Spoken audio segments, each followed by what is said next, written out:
and let us all do we can to build a better future. With that being said, we're going to move on now to our next segment, and I think this is a story that we need to keep on talking about. So, recap. Stephen Donziger is a real hero to environmentalists and indigenous people. He is a lawyer that has right now been sentenced unjustly for 6 months. He hasn't been. He's gonna appeal. The appeal process is happening. I want to be very clear on that. He's got a solid team and a lot of supporters helping him out. And we need to keep on talking about his story because Stephen Donziger, should he go behind bars, should he face his 6-month sentencing, he will be served as a warning for anyone else that chooses to stand up against big oil and the fossil fuel industry, as well as the politicians that support and are financed by big oil. Stephen Donziger didn't do anything wrong. He stood up against Chevron, and he won his case. And now we're seeing Chevron trying to silence him, and the U.S. legal system, our justice system, is destroying this man's life. 2 years, 2+ years, under house arrest for doing the right thing. We got a video here where mainstream media finally acknowledges, or at least talking about Stephen Donziger.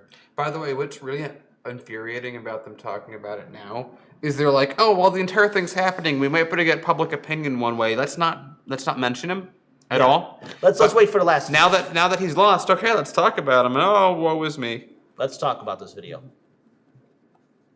Relationship between politics and environmental disasters. I'm joined by Dr. Nan Greer. She's a professor of environmental anthropology at Redlands University and an activist. Professor, thank you so much for joining us this evening. We discussed the lobbying these companies have done on I just want to throw out that they specifically called her an activist professor, which on the right wing especially has a very specific connotation. Capitol Hill. You just heard there from the congressman saying finance reform is what is needed. Exxon just spent over $250,000 on ads targeting the Build Back Better plan. They've spent $2 million on Facebook ads over the last 3 months. Can you tell us about the reach and influence these companies have on our political system? Yeah, these companies really have dominated our legal systems. They've dominated our economies and how we are able to even respond to these kinds of disasters. You know, as a California resident, the spill of 150,000 gallons into California's southern coastline is just devastating to our communities and to our local economy. And this is even an accident. When you look at what's been intentionally spilled, even in places like Ecuador, was 16 billion gallons of toxic sludge. You know, these are things that we just can't simply recover from.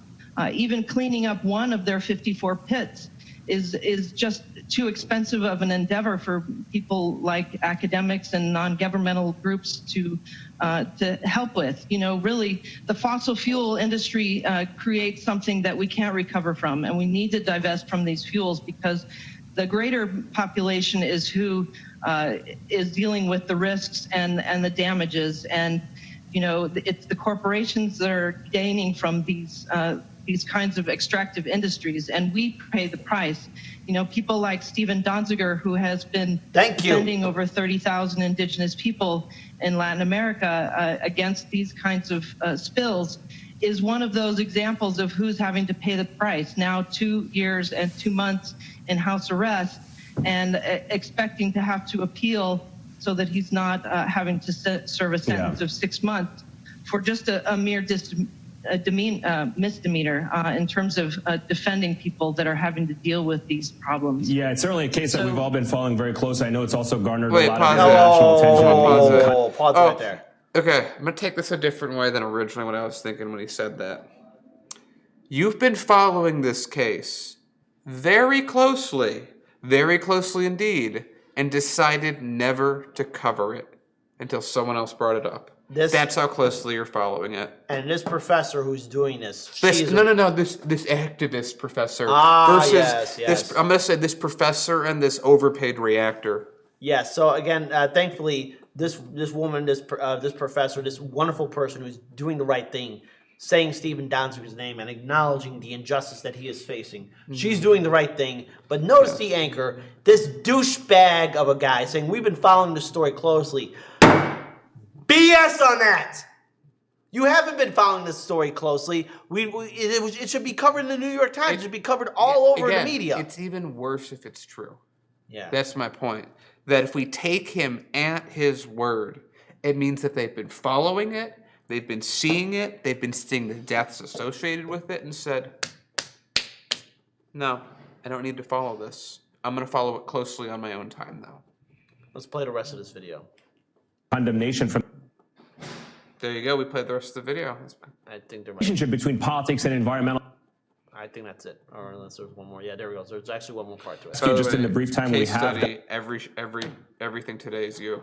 Yep. Thank you. Case Studies QB, the unofficial producer of Hardlands Media. Let's play the rest of this video right here. The United Nations, but I do want to ask you, just in the brief time we have, Doctor, about solutions. As somebody who tracks this very closely, you've written about this.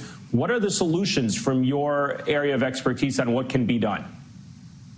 Well, it's both making official court filings and fighting these companies in court, but also supporting legislation that really transforms our industry. Let's get rid of fossil fuels.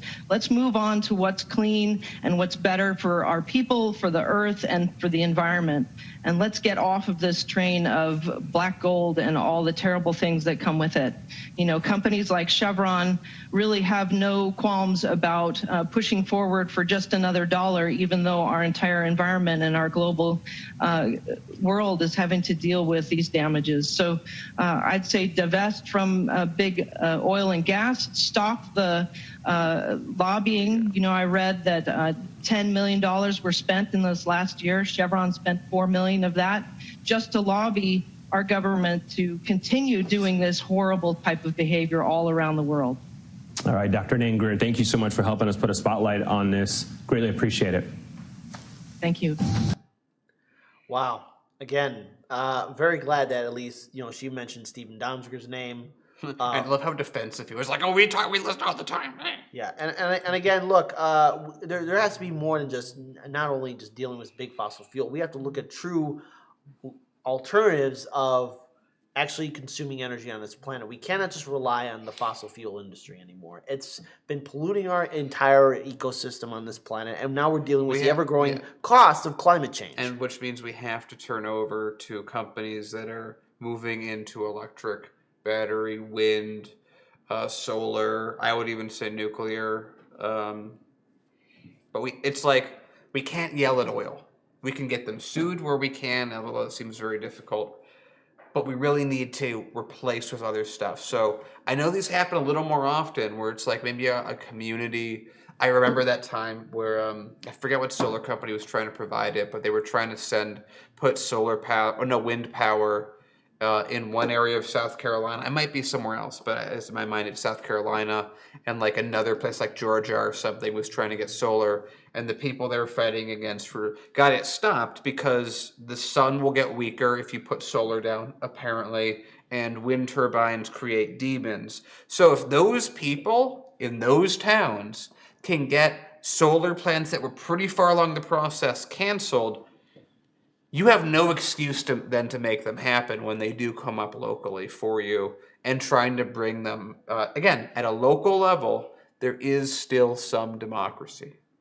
Let's make it happen. And also, hashtag free Stephen Donziger. He is wrongly, he has been put wrongly under house arrest, and he was sentenced unfairly for 6 months. He is appealing this decision, and I believe that his team has what it takes to bring justice to Stephen Donziger. We need him to be free from house arrest. We need to make sure that he's fully compensated for the 2 years that he was under house arrest. He is a real hero. He's got a lot of activists and organizers around him, and I urge our entire audience to support Stephen Donziger in his fight against Chevron, because if he goes behind bars, it is a warning to anyone else that chooses to be a whistleblower or to stand up against corruption and evil.